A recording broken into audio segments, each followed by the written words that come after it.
एक समय की बात है, एक छोटा बच्चा जिसका नाम मोहन था अपनी दादी के पास बैठा था और आसमान में चमकते हुए चांद को देख रहा था। मोहन को चांद बहुत प्यारा लगता था क्योंकि उसकी दादी ने उसे बताया था कि चांद पर एक बूढ़ी अम्मा रहती है जो अपने चाकू से रोटियां बनाती है। एक दिन मोहन ने अपनी दादी से कहा, दादी मैं चांद पर जाना चाहता हूँ, वहां की रोटियां खानी है और अम्मा से मिलना है। उसकी दादी हंसते हुए बोली, बेटा चांद बहुत दूर है, वहां जाने के लिए तुम्हें बहुत ताकतवर बनना होगा। लेकिन मोहन की इच्छा इतनी मजबूत थी कि वह रोज चांद को देखता और सोचता, मैं एक दिन जरूर चांद पर जाऊंगा। एक रात मोहन सपना देखता है कि वह चांद पर पहुंच गया है। वहां की दुनिया बहुत सुंदर थी। आसपास चांदी की चमचमाती धरती थी और आकाश में तारों की जगमगाहट थी। अचानक मोहन को एक बूढ़ी अम्मा दिखाई दी जो एक पत्थर पर बैठी रोटियां बना रही थी।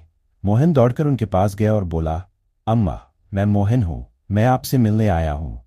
अम्मा ने मुस्कराते हुए मोहन को देखा और कहा, आओ बेटा बैठो, मैं तुम्हारे लिए गरम गरम रोटियां बनाती हूं। मोहन ने खुशी खुशी रोटियां खाई। उसे चांद की रोटियां इतनी स्वादिष्ट लगीं कि उसने अम्मा से कहा, अम्मा मैं यहाँ हमेशा के लिए रहना चाहता हूँ।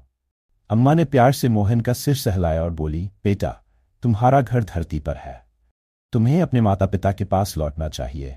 पर याद रखना, जब भी तुम आसमान में मुझे देखोगे मैं हमेशा तुम्हारे साथ हूंगी।